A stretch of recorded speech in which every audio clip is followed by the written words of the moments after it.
If you want to remove a background from images on Samsung Galaxy A36 5G, then first of all we need to go to the gallery and we want to open the photo on which we want to remove the background. So after that, tap on this pen icon at the bottom. In order to edit the photo, tap on these 4 circles icon and then select Lasso.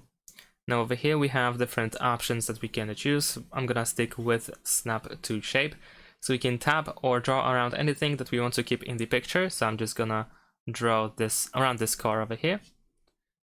And let's see if the phone can catch it. Yeah, there we go. So now we can press next. And there we go. Now we can also create this border over here, this outline actually, around the object. And if you do, then you can set the color. I'm gonna actually do without it. And we're gonna press done.